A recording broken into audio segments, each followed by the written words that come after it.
What up, son? What's going on? Motivational Mondays, baby. Yes, Yeah, sir. Happy Yes, sir. Monday, brother. Happy Monday. Happy Monday, King. Happy Monday, man. This weekend was a good one overall. It was. Like I shared with y'all, on our joint Friday, but told people last week I had a procedure done. So really, predominantly spent the weekend, kind of recouping from the procedure. That's been its own challenge. The fun thing about getting older is you realize how the mind and the body don't be on the same page. So in your mind, you swear you can do things that you really can't do because you're older now, and your body is like, hey, hey, hey, focus, focus. We're not on the same page, buddy. Right. So, so Yeah. I found myself this weekend just watching TV shows and movies and stuff, catching up on some things that I, didn't have a chance to catch up on. Winter Soldier is one of my joints. I finally saw the Queen Latifah's Equalizer, which I like that show as well. It's a good Um, show. it's a good show. It really It's a good is. show. I mean, there's a lot of good shows out there. We're going to talk about that. First of all, let me welcome everybody to the show on all platforms. It's Motivation Monday with Amir Silly, your boy Talon Harris, getting into it. You heard Amir. He had a great weekend. I also had a great weekend. Shout out to the people in Chicago. Shout out to people in Harrisburg. Shout out to people in Jersey for the Stress Factory. I mean, this is like a good day off today and tomorrow. Okay. Like let me just say, I learned over the weekend by some of the beings that I ran into that it put me in a space, man. Like it changed my whole trajectory. Like when I was in Chicago, right? There's a girl, a young lady that we kind of started around the same time in comedy, and her Okay. name is Diane Corder, right? And Diane was like at that time in the '90s, she was like I was to New York, like running stuff, and had the comedy club inside the Click nightclub. Now, anybody know Chicago? That was the biggest nightclub in Chicago. I don't even think we got one the size of the Click. And Yeah. Palladium, and all that, and Roseland was big. But I Yeah. think I think the Click had it beat right. And Wow. so it was so big downstairs at the comedy club in the club. So that's how Wow. big the club was. So shout out to Diane Corder. So here's the story that I think is which spawns my topic for today. So about I'm guesstimating, but 10, 11 years ago, the last I heard about Diane Corder is she was on stage and just passed out. Like Oh wow. in the middle of the set, boom, hit the floor. And everybody, they had to call the medics and everything. And fast forward the story, she had these brain aneurysms. Oh So wow. they had to do surgery or whatever case may be. Um, and I heard all the way up into the point that she had the surgery, but I never really heard after that. Like, is she fully recovered? Is she back on comedy? Did she have to stop comedy? You know what I mean? I never heard all that stuff. So I used to ask about her for the past, I don't know, 5, 6, 7 years. Like, hey, how's Diane? Anybody seen Diane? And blah blah blah. And you get the general shrug off, yeah, she's cool, whatever. But I lost contact. The phone number wasn't the same. It wasn't like nobody was really trying to reconnect me or whatever. But so it's been kind of heavy on my heart in a subconscious sort of way. You put that back there and keep Yeah. pushing through. And I didn't realize that it was still there that heavy. Amir, she seen that I was going to be there. She seen the flyer advertisement and surprised the shit out of me. Wow. Saturday, dude, we was like, oh my God. And I'm like, and she didn't even know, that I've been checking for and trying to find her and see if she's okay. So we talking, catching up. And like, I mean, it took everything to not, because I'm in the comedy club, bro. I'm about to headline these two shows. And it took everything in my manpower not to fucking cry. Like come to tears. It's how emotional it was, right? But what I got from that shit, I told her, I said, you made my year. So we took pictures and all that and everything. But what I got from that, I was like, yo, her energy, and it changed my trajectory so bad. It was like, I think that we go through life so fast and not pay attention sometimes that we don't realize the power of energy, how infectious, you know what I mean, that it could be. And like, she felt the same way I felt. It was like, yo, I missed you. You was funny. And, I came here, I had to see you. I ain't seen you in 12 years or whatever. So, and we just talked, and she's like, oh, I know it's show gonna be funny because you was killing 20 years ago when we was doing it. So I know you ain't did nothing but get better, whatever. And we talked, and she sat through 2 shows and everything. And when she finally left, walked her to the car, her daughter came to pick up and all that. But the whole night, because I didn't go to bed, it was that night that I had to stay up a couple of hours and go to the airport, catch a 5 a.m. to get to Jersey. And I'm like, just in this place. It had me in this place of like, wow, like the energy like really overwhelmed me. And I was like, you know what? Self-included. I'm like, people, we move to our drum so much and we on these schedules in life that I don't think we take the time to pay attention to how infectious good energy could be. Now we always say what bad energy could do. Oh, I don't fuck with them. They blah blah blah, or he ain't about shit, or he an asshole, or she's a bitch, or whatever. Like we're quick to point that out, and when we talk about people, but what we're not quick to point out and zero in on is the infectious good energy. So today's show, I want to tap into that. I want to talk about that. I want to see if we can find times throughout our day, month, or year where we do recognize that. A, B, we got a couple of guests coming on that I'm going to tie into that because one brother, my brother Zach Pickett, hilarious comic who did 2 shows with me yesterday in Jersey at the Stress Factory. And shout out to John Hinton. He was on the show. AJ Johnson from Friday. He was on the show. Tommy Too Smooth, of course. But this dude, was one of our comedians, and Sean Harvey. And dude, I'm just like an instant fan of his comedy, right? And because he's one of those guys that his comedy's infectious. So I'm gonna tie him into it. And we've got another comic, Ibrahim, is coming in, who is dropping a comedy album. So I want to talk about that and get the behind the scenes of how he made that happen and all that good stuff. So the question is we're going to throw out there. When is the last time, most recent and overall, when you can remember, being around some infectious good energy? Does anything come to mind? It's so funny. Immediately, what comes to mind is last Tuesday at Salsa Con Fuego, and I'm gonna tell you why. So, I love just doing what I do, meaning showing up, popping up, being in wherever I can possibly be to allow myself to be a part of whatever's going on. Knowing that you were going to be on the show and knowing that Rob, obviously hosts the show, I hadn't realized I didn't see either one of y'all in over a year. In theory, like, you think about it, but you don't think about it at the same time. So when I, bought my ticket and everything, I said, you know what, if they seat me someplace cool, it's going to be a super surprise to them both. And this way I'll kill, a couple of birds with one stone. Cause this way I'll see 2 of my favorite people and that'll make my whole day. I'm good. I won't need anything else after that. The amazing thing is, obviously you came in early, you saw me and, you and I got a chance to chop it up, but Rob at some point came to me and he and I had a chance to talk, off on the side. And he said to me, he said, yo, Amir, I got to tell you, he said, you're one of my favorite people to see all the time. He said, because the energy is always the same with you. Like you never come into something and you don't bring that fun and that energy and just, be in the right spirit. And I told him, I said, that's because I've been around you guys for so long.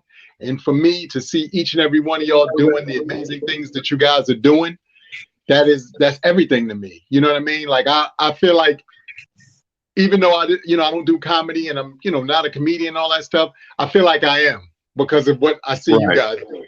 You know what I mean? And it's like, you don't really think to yourself, to your point, how that energy, people feed into and they feed off of it. So I try my best always to be in as good an energy and as positive energy as I can, bring that to the circumstances. And then, obviously Sharonda and meet Miss Parker. Again, that even added to it because, we made new friends during this, pandemic. Ain't that the truth? You know what I mean? Like, we've really made new people who we, consider family and friends now because of the pandemic and, all of the texting and checking on each other and, doing the various events that we can get to. So it's funny how you become a family vicariously through, this new medium. You know Hey, what I mean? I'm gonna tell you, like, first of all, I agree with Rob. Like you're one of those infectious people. And so when I thought about it, because this has been on my mind since Saturday night, early, Sunday morning, and I'm like, this would be perfect for Motivation Monday. And then as soon as I thought that to myself, I'm like, Amir's on the show with me, and I'm like, that motherfucker is that person. Like, you've always been that person. Like, you see me, I lit up. Oh shit! Because I Yeah. didn't expect that at all. Like, certain people I expected to see there, whatever. You was the last person I thought was going to come up to the Bronx and be there. So, and sitting there, this how infectious your energy is. Your energy is so infectious. By the time the bill comes, it's $500. Yeah. And the craziness is everybody, like, everybody just was having a good time. The other gentleman, there was another comedian. I'm not even sure who his name is, but I know I've, seen him around you guys. And even he was like, hey, what's up? And this and that and the third. And I was like, wow. I said, it's so funny because, people then started getting in my ear. One lady came over who was, another friend of yours. She was like, when are you going to do a set? I was like, well, ma'am, I'm not doing any sets. I'm gonna sit here and enjoy this. I'm funny to them and to myself, but Yo, we're not getting up there. No, we're not gonna do that. we had such a good time. And you're right about the whole meeting, all these people virtually over these shows and chiming in. And it's become this family Yes. and community of people. And I love it because you're forced to not forced to meet, but you're forced to be yourselves as you meet these people, right? So we're in a pandemic and everyone's home pretty much when it started, being themselves in their real life. Like it wasn't out the show and blah blah blah. It was us in this vacuum of virtual reality, but we had to be us because we were in the comforts of our home. Like even now, when the Motivation Monday come on, people start checking in. They, hey everybody, we see the Adrians, we see the Shauna Rileys, we see the Alfreda Jackson, Yeah. you know what I mean, Mr. Rich, and everybody comes in. Hey, what's happening? So Yeah. you're right about that. That family that we build is a dope ass family that is priceless. That's why I always, when I do those shows and I'm home, especially where I could, play it the way I want to play my music, and I'm like, yo, Twitter familiar, baby, what's up? So you're right about building that family, but that's what I mean by the infectiousness of these energies that's in the air. And we go out, like you said, Miss Parker, Sharon, and all them come out, and that energy is carrying back out into real life. Like we already know it in the vacuum, the virtual vacuum, but then when we go to these places, it's carrying out in real life. Yeah, Miss Drew and everything. We watch Miss Drew celebrate through us and all that good stuff. So I want us to be, that's my thing that I'm pushing today. I want us to be more proactive, more importantly, recognize, first of all, we recognize when you're around that good energy because energy begets energy. The only way energy doesn't beget energy is when you negate to recognize. It's like somebody giving somebody a compliment. How you take that compliment is everything. Like if I see a young lady, hey, you look nice, that dress is nice, or I like your shoes, look, blah blah blah. And she could take it two ways. Like we make a joke all the time about sexual harassment.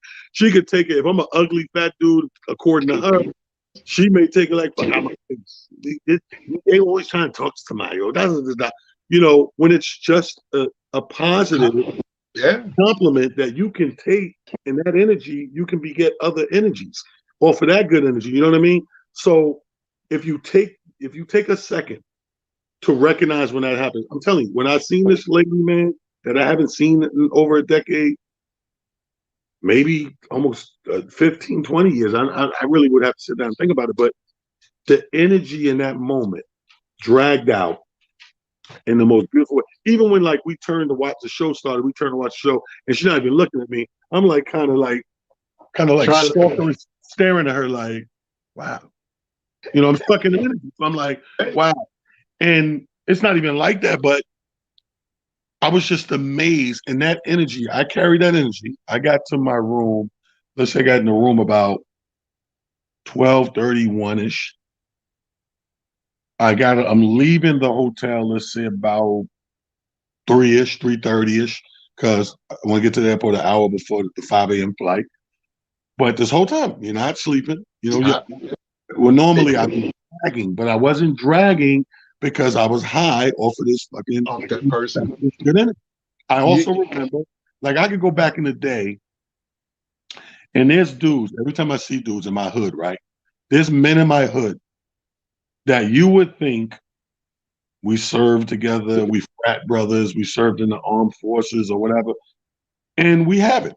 All we did was grew up in the same community, and they maybe have been 4, 5, 6 years older than me, but they were they didn't even know, but they were mentors and like father figures to me. You know what I mean? So yes. anytime I'm somewhere, whether sometimes it's in the dollars, I'm in Dollar General get dog food. Sometimes I'm getting a beef patty on the app. Sometimes I'm riding my bike. Sometimes I'm walking the dog. Don't even matter. If I see them and run into them, I get this overwhelming, infectious, good energy comes back again because I'm connecting it to nothing but good. Like growing up, and these guys, my father died at a very young age, right? So I don't have him. My oldest brothers, one was a lot of time in the service actually, and one was a lot of time in jail, prison actually. So these guys are not there in the picture, but these role model guys in my hood are, and it's not even like they like let me be the role model. It's inadvertent, like they're inadvertently raising the man part of me, because I got 5 sisters. It's not like I'm homeless. I got moms and aunties and all that. But that male figure was that void in the meantime was being filled by these pillars in the community. Yes. It makes any sense. Yes. So That makes sense. No, that makes sense. It's funny. I was prior to getting on our live tonight, I had text somebody who I hadn't spoke to in some time, and I was just catching up. And I think that that's something else that we have to realize. Sometimes text messages, actual phone calls, whatever it is that right. however it is you communicate with people in your circle, those are moments and energy as well. Because Right. sometimes that text message or that phone call will come through from somebody who, like you said, you may not have heard from in a while, or somebody who just that person has that energy and that aura about them, no matter when you speak to them. And I was speaking to this person, and I was telling them, we were talking about adulting, and they were saying how they're trying to enjoy life and all this stuff. And I said, well, I don't understand how you're trying to enjoy life. I said, I'm not saying that you are right or wrong for, your perspective. I said, but if you're every day present in the moment, then you're enjoying life. Stop thinking that life is some destination, because it's not. Every moment, every time that you do something, the biggest thing, the smallest thing, those are all pieces to your life. Those are all moments in your life and in your story. So as long as you take each and every one of those moments to give it your absolute best, then you should be enjoying life. Because if you're waiting for a specific trip or a specific man or woman to become a part of your, situation, then you're actually doing the opposite, and that's shunning yourself from life. And nobody should be doing that, especially after what we've seen in the last year and some change. If this didn't wake you up to take every single solitary moment to go, you know what, I'm gonna enjoy this, I'm gonna celebrate people, I'm gonna be happy, I'm gonna look for the goodness and so forth and so on, then I'm kind of confused as to what you're doing. And I get it, because there are people who sit around and they say things to themselves like, but it's hard because life happens. Life is happening to everybody. Nobody is exempt from that. I don't care who you are. That's just reality for us all. But the fact that you can be the person who texts somebody and puts a smile on somebody else's face. The fact is you could be the person who gets a text message, and from your response, they feel uplifted, or they feel prideful or hopeful. That's all a part of the same journey. We just got to stop thinking that it's compartmentalized in ways that make it seemingly difficult, because it's not. Absolutely right. Let me show you a picture of what peace looked like. Look at peace. This is peace. See? You see what I'm saying? This dude, eyes is closed. He's just getting a rub down on the side of his head. Like, look at him. You see what I'm saying? That's peace right there. Let's bring our guest in. I know that Zach is in the building. Let's bring Zach Pickett in, our guest in the living room. Prophecy, we can bring Zach in. Comedian extraordinaire. Hey, Zach, welcome to the show, Zach, Motivation Monday. welcome, sir. We're talking about infectious good energy, and that's what you brought yesterday, man. 2 shows. He looked like he frozen.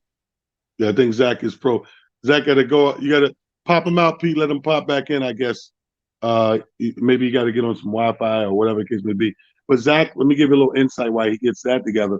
So we did, but because of COVID, if you go to the stress factor, everything's set up different because of the inside outside thing. So what they did was they have this alley walkway that when you turn off the street, you walk down this alley to the actual door to go into the comedy club. So they put a tent up. They used all that space. They used all that space for the tent and made the comedy club technically outdoors. And this is Zach Pickett. Hey, Zach. Look at Zach walking around. This dude, Amir, when I tell you, lit the room up 2 shows in a row. What's up, brother? How you doing? How you doing? What's good, man? I had to get on the Wi-Fi. Oh, okay. Yeah, I just had I'm to. doing well. I had to bring in and let people know that you ripped up the show, 2 shows yesterday at the Stress Factory. How you feeling today? You okay? I'm feeling good, man. I'm feeling really good. It was a nice boost of energy. I told you earlier that, I do this every night in AC at Trop, and when I'm on the road 7 days a week, every day I was doing stand-up comedy on flatbed trucks with people beeping at me. I haven't stopped, and last night was one of those nights where it reminded me of, why I do comedy. I'm gonna step out here to the garage where it's quiet. Okay. It's a good Wi-Fi signal because you're in Atlantic City, correct? I think he's in Atlantic City now. Okay.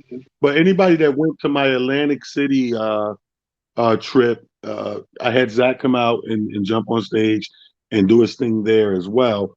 But this dude is so talented, bro. And in off stage, we had a chance to chop it up and talk like 2 real grown men talking. And again, it was one of those infectious, positive energy moments where, like, every time we see each other, we just somehow get into a real conversation about life or whatever. And he's one of those guys that has that infectious energy. So when I thought about bringing this topic up, I said to myself, I said, yo, call him, see if he can pop on for 5 or 10 minutes and just, give a vibe of how he felt. Because he texted me today when he woke up. He was like, dude, I'm like floating on cloud 9. And it's funny because what I'm saying about him, he said in the text about John Henton.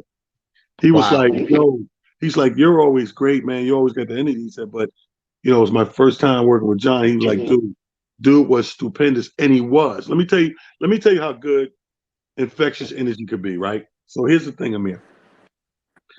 We're in show number 1. First of all, I noticed that they're using cordless mics.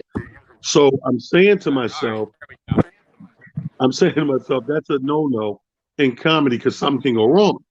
Yeah. We get all 2/3 through the show. We get all the way up to John Henton, next to last, and the mic wants to decide to go out. So now they're rushing and scrambling. This is all happening live. So it's not like he's not up there and he got some time or whatever. This happens live. But John Henton, being the constant professional and veteran he is, he's handling this thing while they're fixing mics and trying to get it together. And that infectious energy without the mic, with his broadcasting his voice through this big room, he got the crowd. You would not know that we was working with a mic in the first place. For about 10 minutes, this goes on, and then he finally get a mic to him, and he destroys the room. Zach goes up earlier than that and like tears this room apart. How good was John Hinton's energy, bro? Oh man, I don't think I'm gonna get any reception for you, man. Jesus. Oh, you messed up. Don't even worry about it, bro. It's like a Faraday cage. Don't even worry about it. I'll hit you later. I just wanted to give you some props. All right, I just wanted to give you some props. You can pop them out, Pete. We'll talk to you. Coming through a little bit better now. You're good. Yeah. You're good. You're good. Word. Okay. I can hear you guys. So Wonderful. I was saying, how cool was John Hinton? Oh, Uh-oh. you went out. Damn. As soon as we Okay. get to work, Pops, that's okay. We'll leave him out.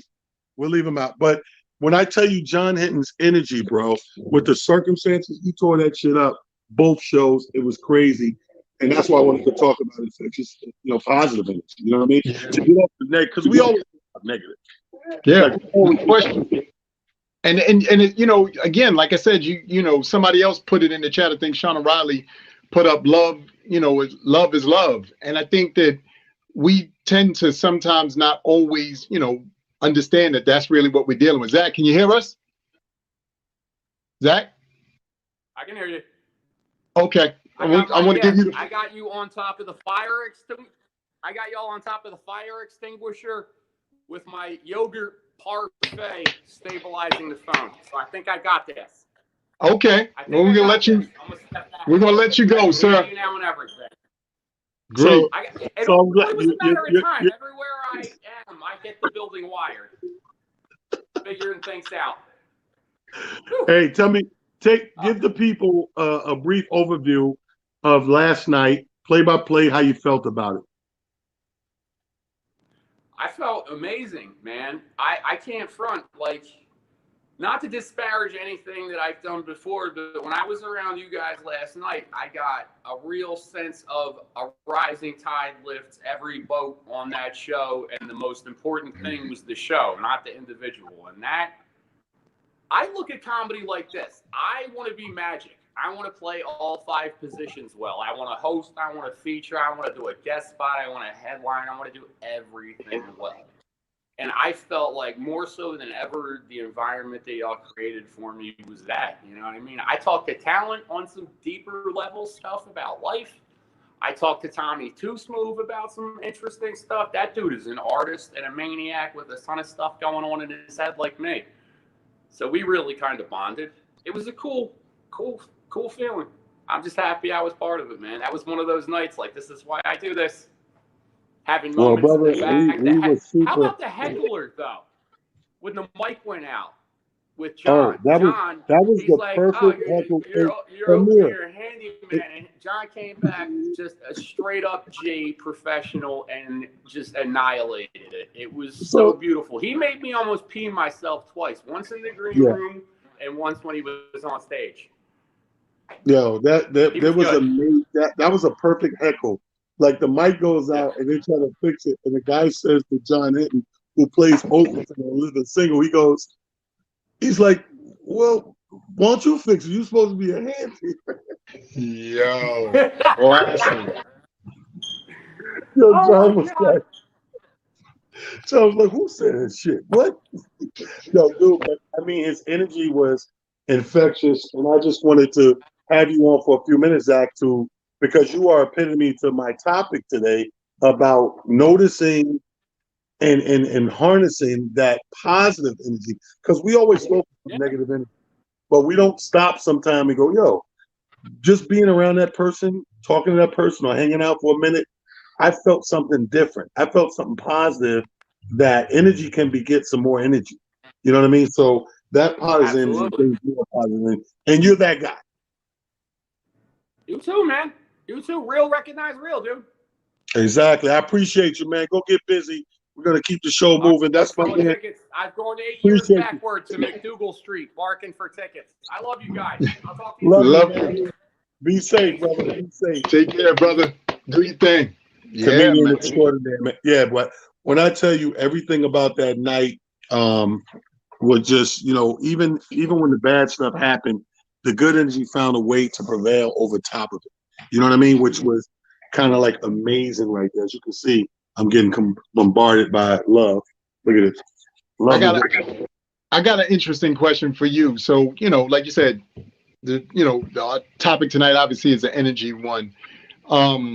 So for you, I mean, beyond obviously your comrades in comedy, and so forth and so on, how often do you find yourself really, recognizing the energy in the room and the certain people, and then feeding off of it. I think one of the other things that we're not touching on is it's one thing to recognize it, but then to a point that he made even in his comment was he said like he felt like all tides had all everybody rising, and Right. that's important. Like people have to understand that you bring something to the table as good as it may be.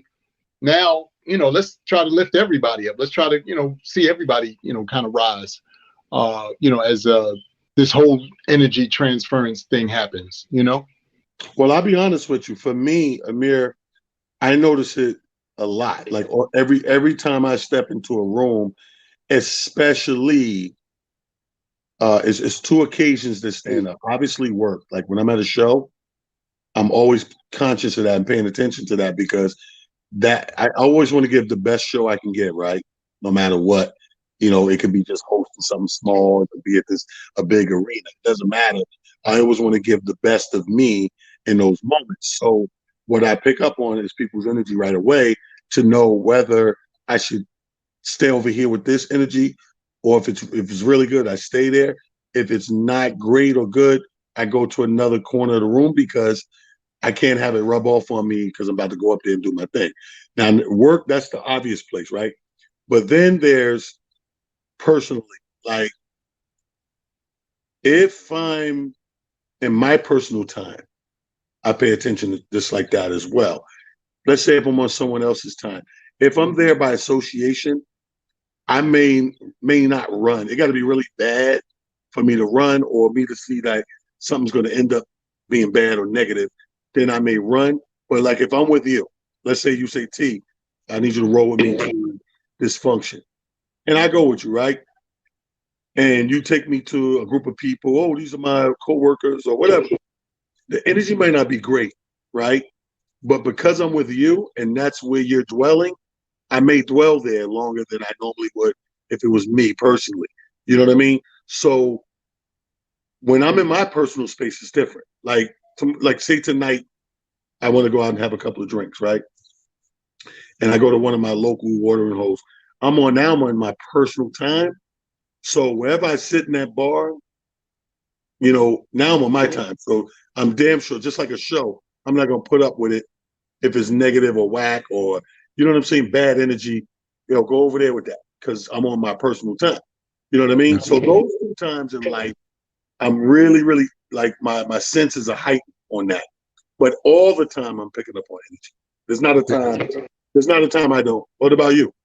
It's so funny. I from this, specific, like I said, turn of events, with, like I said, everything has happened since the pandemic. That's when I recognized how powerful, to your point about this topic, is. Alfreda, Miss Drew, the list goes on and on. Shauna Riley, all of these people. I realized that our energies and, to your point, are all vibrating in and around the same wavelength. And because of it, I realized that's why, we bonded so quickly, first off, and then we continue to bond the way that we're bonding because everybody sees bits and pieces of themselves in everybody else. Right. You know what I mean? Like we all are, totally sitting here and listening, and you're intently, paying attention. You're like, wow, that's something that I find myself going through, or something that I, figure I have to deal with. And I realized, like I said, as of late, because, prior to this, I didn't think about it. I would always just find myself in situations where, I'm sitting around and, specific things are happening. And I kind of, in my mind, just think to myself, the isolated incidences. But now that I'm a little older and I can pay attention a little more, I can honestly see that it's more energies matching energies than just, random acts happening and people showing up, randomly. It's like, nah, right. We're on the same vibe. I got you. I feel you in the building. You know what I mean? So I think that makes all the sense in the world. Speaking of good energy, I always like to promote positive things. Another one of my comedian friends, Ibrahim Khalif, is going to be in the living room right now. Let's bring him in. This young brother here, I'm proud. Hey, what's going on? What's Thanks, up, man? What's up, big bro? How you feeling? What's up, brother Amir? How you doing, brother? Great. You getting so attacked. You see what I'm going through. Word. I've been on the run so much. Normally I'll be sitting in my office. and put them downstairs in their own section. So I'm doing a clean focus show. But I missed them. Like they went when I came in this door today. They went so ham, bro. The energy was so crazy. I was like, I'm just gonna have to sit on this couch. They're not gonna let me move. It's 400-pound dogs on these legs. I can't get up. So, but that don't stop no show. Tell us about now. Here's the thing: you are one of this generation of comedy. You're a prolific thinker, writer, and performer. And I say that meaning when I watch you, you sit down and actually put together a bit, and your bits are funny but very deep, very thought-provoking. You remind me of my son, except it's more intellectual and more thought savvy. Like my son, he does a lot of thinking, so he writes like that too. But your Right. information in your jokes are incredible, right? And I I know you appreciate that. you're dropping a comedy album, correct? Yes, sir. Yes, When is sir. it? Tell us when I it am. is. Tell us what it is. All right. Well, it's dropping May 18th, which is my son's birthday. And pre-sale starts. People want to buy it on iTunes. It starts on April 30th. Okay. And the album is called Placebo. And pretty much, I've had this album in my mind. I've had the name. I've had the artwork and everything's like what they call it, visualization or whatever. It's like I've had all of this like in my phone and everything and prepared even before the pandemic. I plan to finance and shoot my own special in 2020. I plan to finance and record my own album in 2020. And we all know what happened. So during the pandemic, while we all stuck in quarantine, I was still doing stand-up outside and stuff. But, we all want to be, as and you could probably tell me better than anybody, Town, but you're a man of your own, of your own ilk. It's like when you're young, you want to be chose. You know what I'm saying? You want to be like a hoe of some sort. You want somebody to validate you. So I was, I was looking to pick me. You know what I mean? And it did. And what happens is you start sitting there, and you start sitting there, and I'm like, what? I have all these recordings. I've recorded almost every set that I've done over the last 4 years. And I'm like, I have good moments. I have good material. I said, I'm going to put this out, and I'm not going to sit around and wait for anybody to give me an opportunity. I'm going to have to bet on myself. So what I did was I picked out a great deal of moments that I had in building this material, building those jokes that you spoke of. And I collaborated with a great comedian, and he's also an audio engineer and producer. And we created a different type of comedy album. So it's like a mixtape of sorts, but it has an immersive vibe that you'll listen to almost like you would listen to your favorite R&B or hip hop album.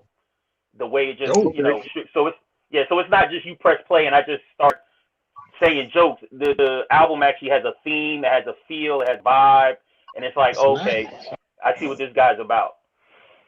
Right. I mean, go ahead, Amir.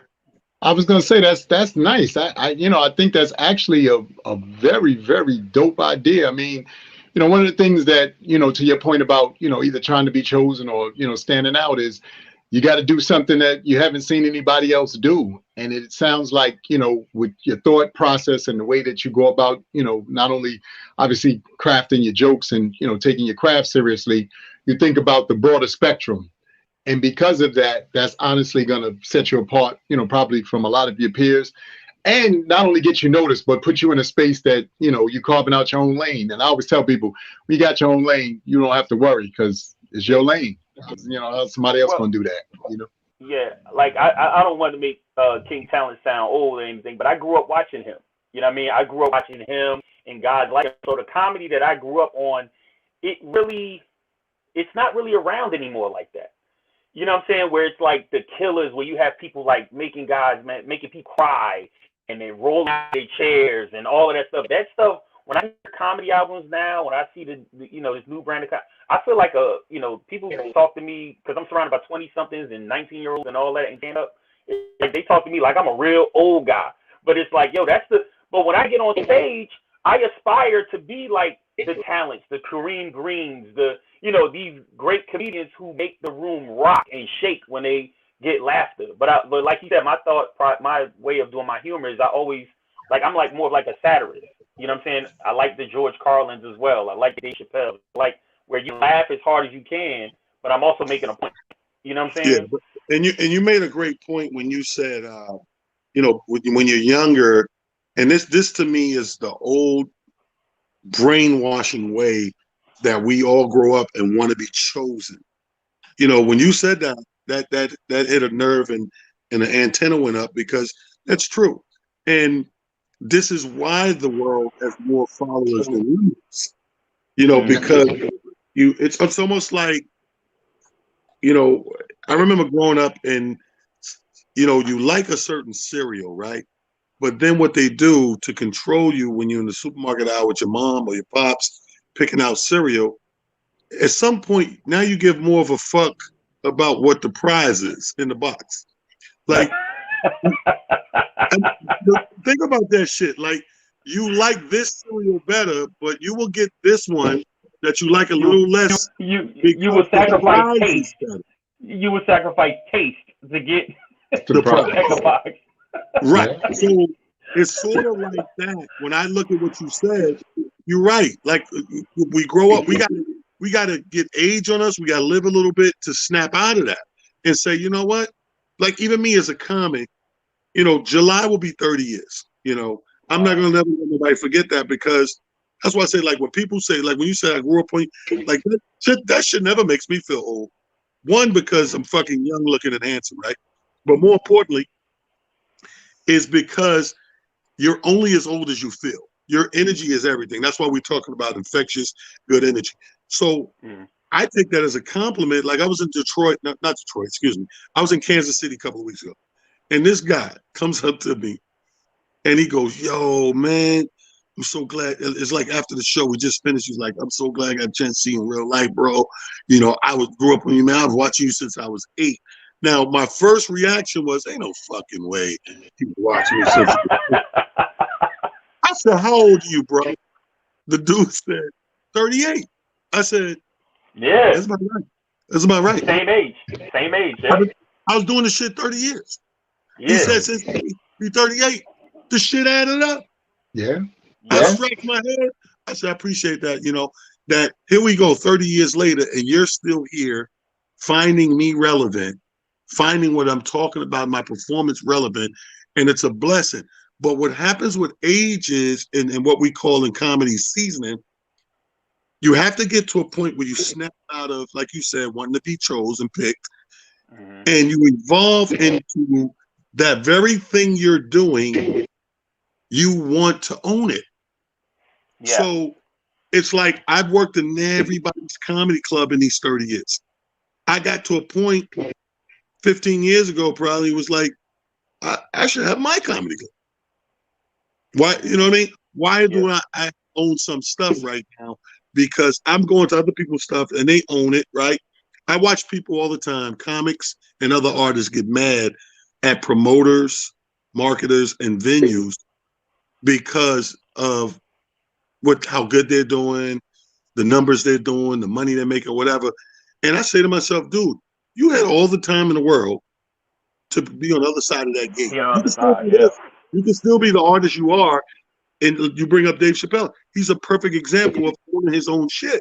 He walked away from $50 million when he found out he didn't own his own shit. Only to circle back around and triple that fucking money he walked away from while owning his own shit. Yeah. Because he learned the game. He learned, and I said before. What's your end game? What's your end game? My end game with stand up? In comedy, yeah. Because everybody got an end game where they want to end up at.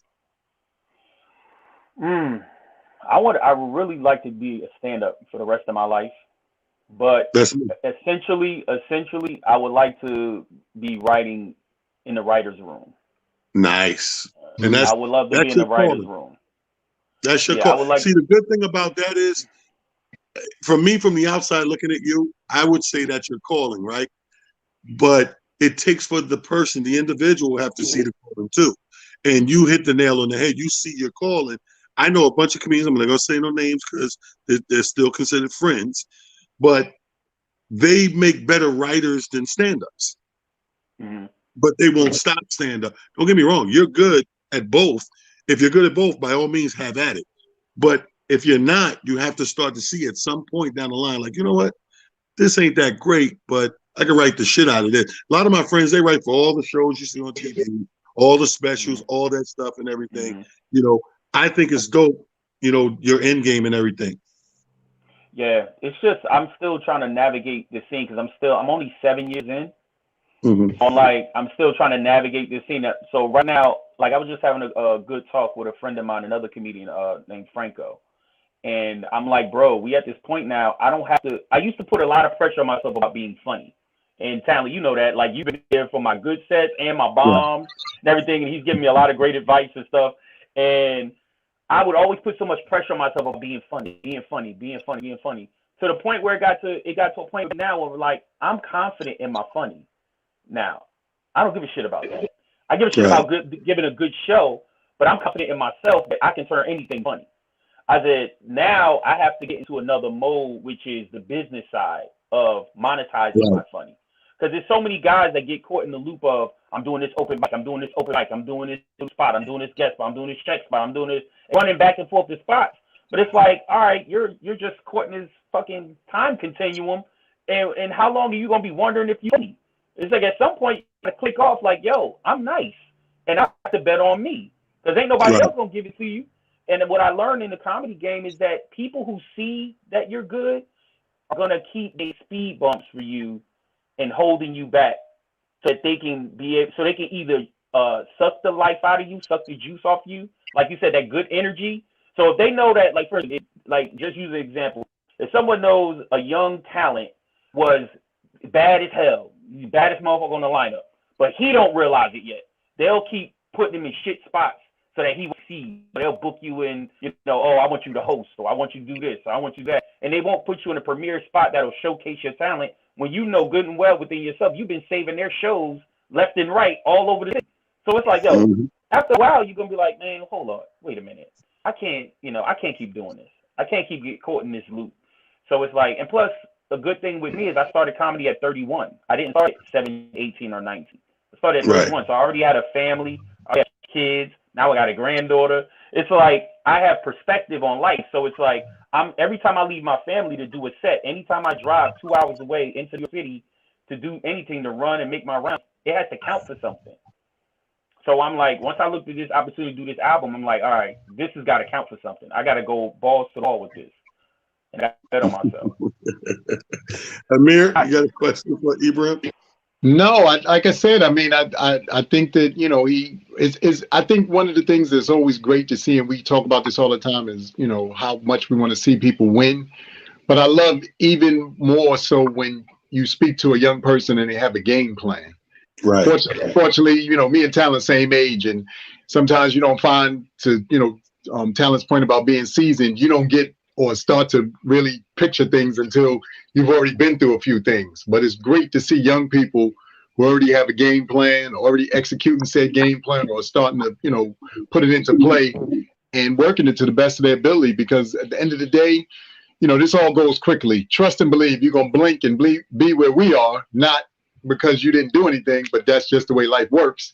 But it's great to see that, you know, right now, I'm going to be there. But by the time I get there, I'm going to already have some, you know, really great things in play to make sure that that next season that I, you know, enter into, or once I enter that season, I'll be good. I think that that's amazing, man. I'm glad you came on and shared that with everybody on this platform tonight. That's what Motivational Monday is about, hearing, you know, other perspectives. So thank you for that, brother. I appreciate it. I appreciate you guys having me on. She said a granddaughter, how old are you? No, I'm 38, but I have an older stepdaughter. She's 20. She's 23. My wife is 5 years older than me, so I married a cougar. She snatched me up and had me raise another nigga's kid. So, so I ended up with a granddaughter on the back end. So yeah, it's a beautiful thing, brother. But I'm looking forward.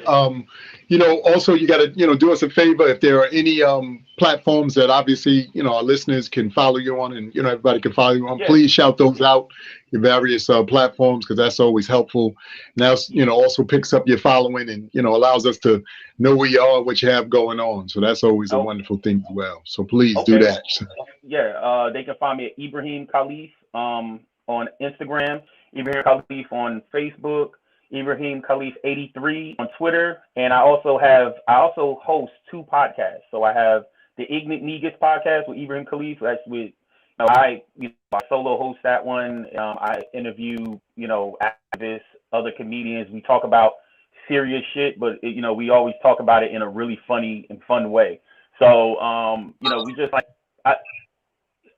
all those great conversations that you have within a car or whatever like that. That's the type of vibe I have with mine. I don't have any video with mine.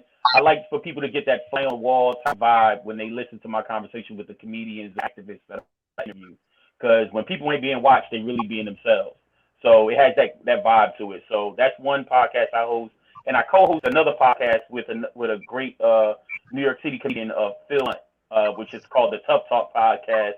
And that podcast is just toxic masculinity all over. It's just two niggas in their 30s talking just straight toxic shit. So if you're looking for some ignorant, toxic, that's the one right there. Because it's a straight, that thing's filled with testosterone. But, it is what it is, man. Yeah, we need that, though. We need, they've been shutting down all the toxic man shit. You know what I mean? I'm the last comedian in the world that's trying to uphold the masculinity. No, I'm right here too. even if it's offensive, you know what I'm saying? I've been finding out mad creative ways to say faggot.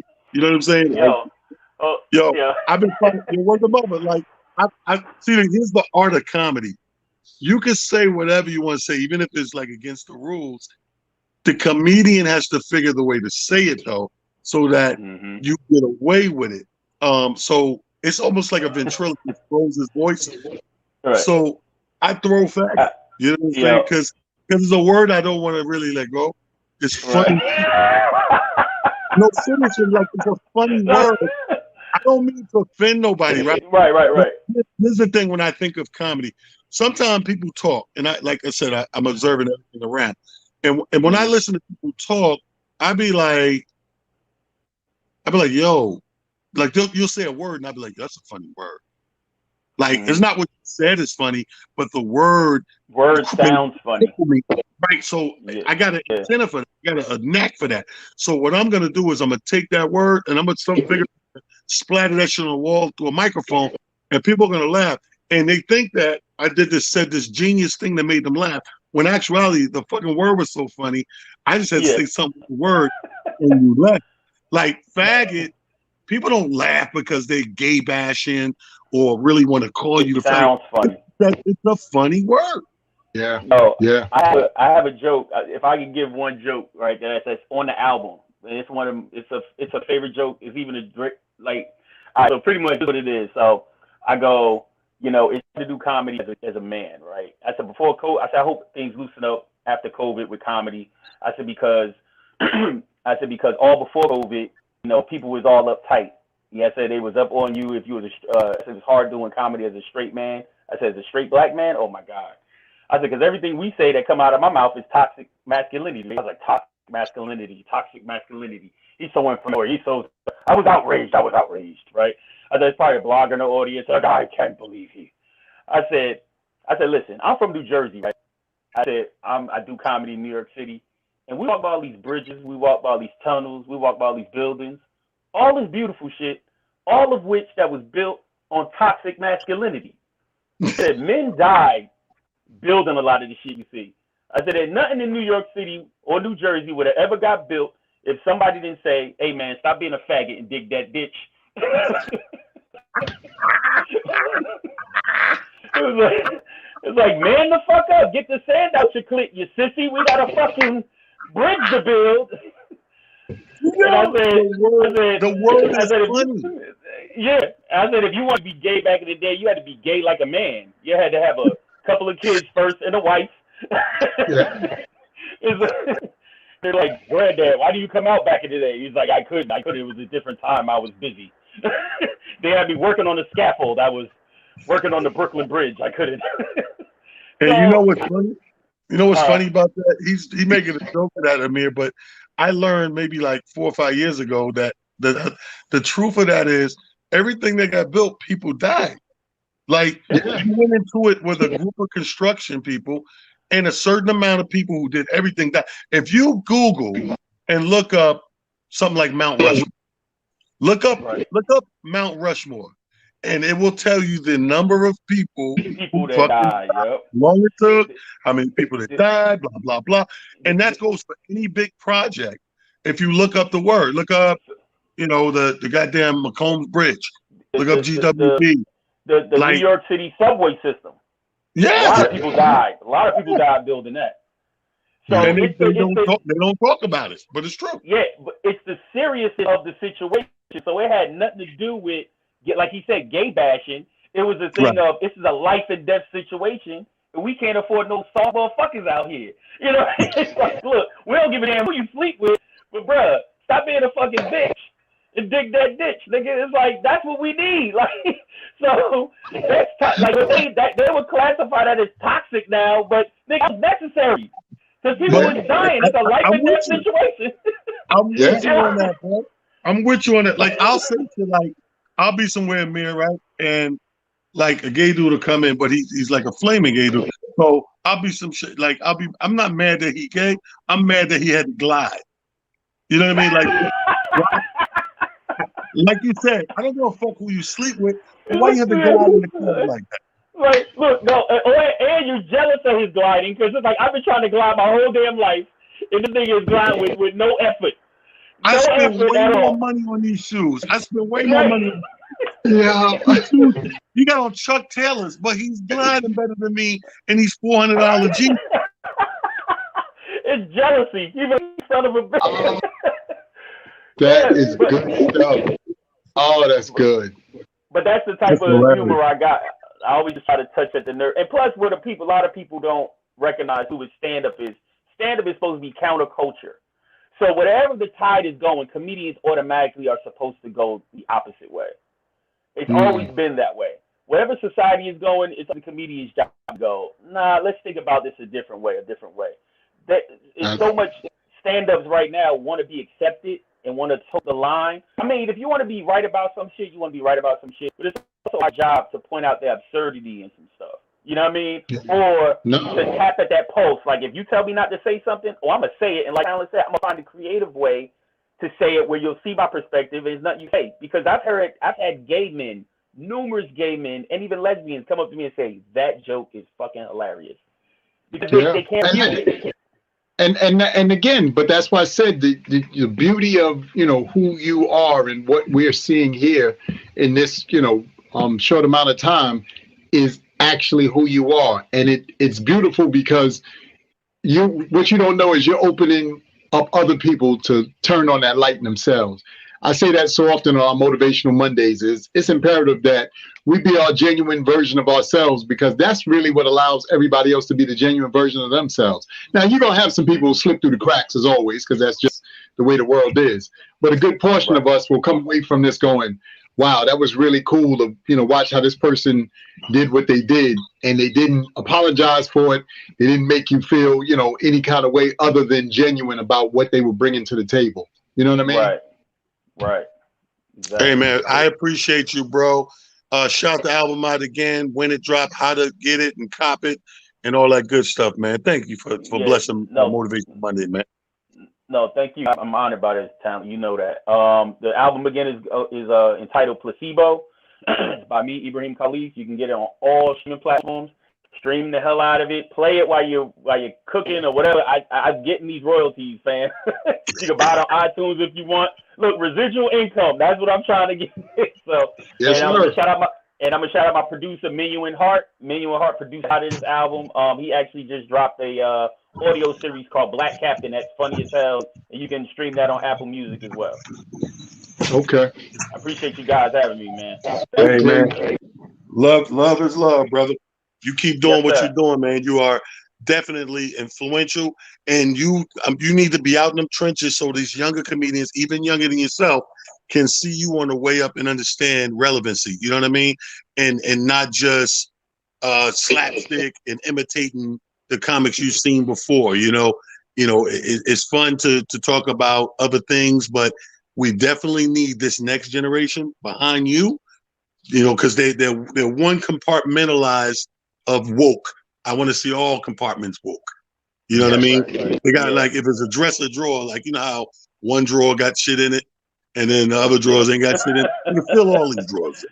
Thank you. Yeah, Appreciate you, no brother. problem. This is Khalid. Go ahead, brother. If I get one last thing, one thing that I always had the honor is that when I did talent, when I first met Talent in person, I did his comedy festival right in Westchester. Yes, sir. At the Yonkers Comedy Club. That's the first time he ever saw me go up. I went up. I did really well. Talent came after he walked right outside with me after I got off stage. He introduced the next comic. He said, "Yo, your material is like a breath of fresh air." Yeah. And I never forgot that, yo. I've met other so-called comedian people that's out here, whatever, but that shit meant the world to me, man, and I never forgot it. So thank you, Talent. I appreciate that, man. Hey, brother, one thing about me, no matter what I say, sometimes I have to give bad info, sometimes I give good info. The one thing you can bet to be the same thing. It's going to be real. It's going to be the truth. You know what I mean? Keep spreading the truth, my brother. Peace, King. Thank you. Thank you, man. Appreciate you, man. Yeah, that brother right there, Amir, is a couple of them that I find myself, and I don't know if it's because my journey, I wasn't what they call woke now in my art form. I was always woke in real life, but it took a while where I could let it translate, from my brain through the microphone. And when I see these younger brothers that are doing it very early on in their shit, I love it. I become an instant fan. Like Zach's the same way. His material, my son, Julio. That's why I keep these. You can tell because I'll put people under the wing, and you'll see them around more than others. Like the Sean Harveys. Like they're funny, but they're talking about certain shit. Yeah, no, you know what's so crazy? It's funny. I should have said this while he was on, but it's almost like he's moving into the space of being a Kendrick Lamar or a Tupac. Yes. That's no disrespect to other, like you said, woke comedians and stuff like that, but you need that because in all fairness, we have to bring as much information as we can to the masses through various ways. We can't just only attack it through music, only attack it through comedy. We got to attack it through all these varying mediums that we have at our disposal now, because people are going to absorb it different ways. And the more ways that we have for people to absorb it, the more we'll get what you're looking for, which is the generations behind that to pick up that mantle and move it forward or push it forward. You know what I mean? So that was dope, man. I'm really looking forward to hearing his album and seeing that brother continue on his journey, as this game goes. So absolutely, nice. Man. It's another beautiful Motivation Monday.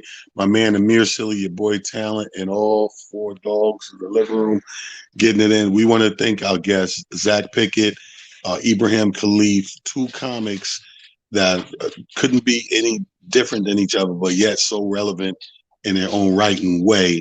And like I said, I think in any form of the game, I always like to liken it to the civil rights movement, right? A lot of people don't know this. When they see Dick Gregory, a famous comedian, become an activist, when they see Harry Belafonte, all these people that have what they're doing going on to a certain extent, but still on the front lines of the movement of the civil rights. And Bill Cosby, people don't know this, but Bill Cosby wanted to be on the front lines. And they made a conscious decision because Bill was like the biggest of all of them at the time with I Spy and everything. And they were like, no, you can do your part. Like financially, when we need stuff, you can finance certain stuff and stuff like that, but we need you. You're the inside man right now.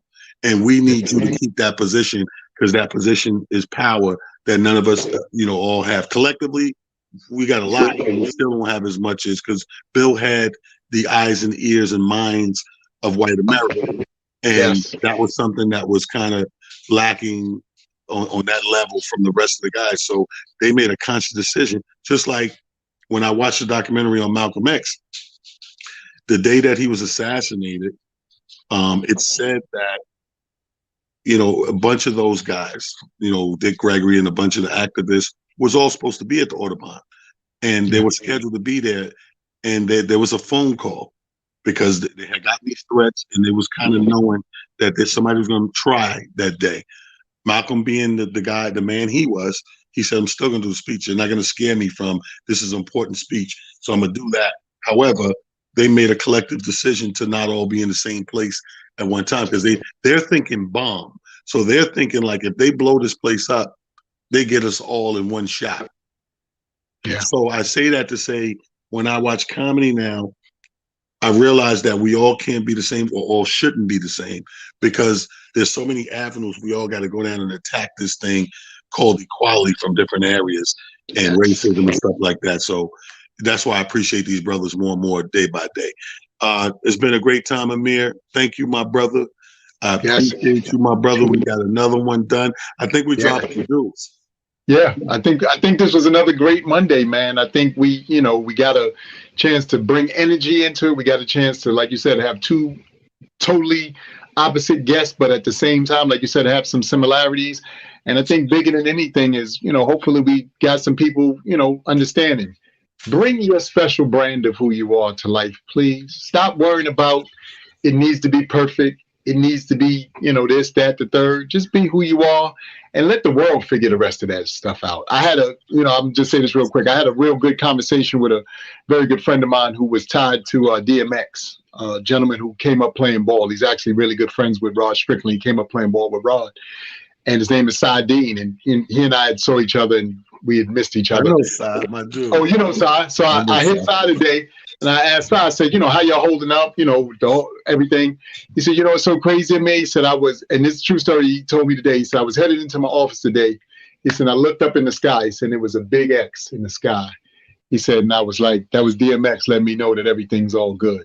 And I said, you know what? To your point about energy, that's why energy is so important, y'all, because you have no idea all the different varying ways that it's going to come back to you and really either fill you up or whatever. But I tell people, I choose to look for the good. Bad is always going to be there. I'm just not subscribing to that. You know what I mean? So with that, I know Talent always, says this to y'all. I'm going to add this to my saying. It's nice to be important, but it's much more important to be nice. Take that with you every day and where you go. Won't ever steer you wrong. You know what I mean? Hey, stay motivated, my people. Peace, kings and queens. Yes.